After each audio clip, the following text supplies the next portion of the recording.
రే ఎందుకురా ఎప్పుడు జనసేన జనసేన అని చించుకుంటావు? 2014లో శ్రీరాముడు హనుమంతుడినట్టు జనం కోసం జనసేనను మొదలుపెట్టాడు.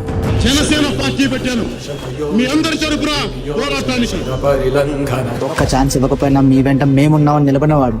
ఆడశ్వాస వరకు రాజకీయాల్లో ఉంటాం, ప్రజా సమస్యల మీద పోరాటం. రూలింగ్ పార్టీ ఎంత స్ట్రాంగ్ ఉన్నా తప్పు చేస్తే అడ్డంగా నిలబెట్టేసిన వాడు. వైసీపీ చెప్తున్నా ఇక్కడే తెలుసుకుంటాం, మమ్మల్ని ఎవరు రాపేది లేదు. సినిమాల్లో #1 స్టార్ గా ఎదిగిన జనమే కావాలని జనం కోసం పనిచేసే జనసేనడు. నా కోసం కాదు, 10 మంది కోసం ఎంతో కొంతమంది చెయ్యాలి. పీఎం నరేంద్ర మోడీ గారే మేరా సాత్ పవన్ హై అని గర్వంగా చెప్పించుకున్నవాడు.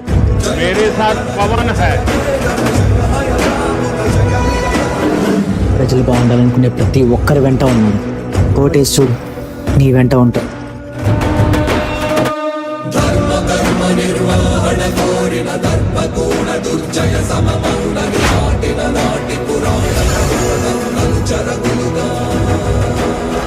వాడిది స్వార్థం, నీది సాయం. స్వార్థం ఓడిపోవాలి, సాయం గెలవాలి.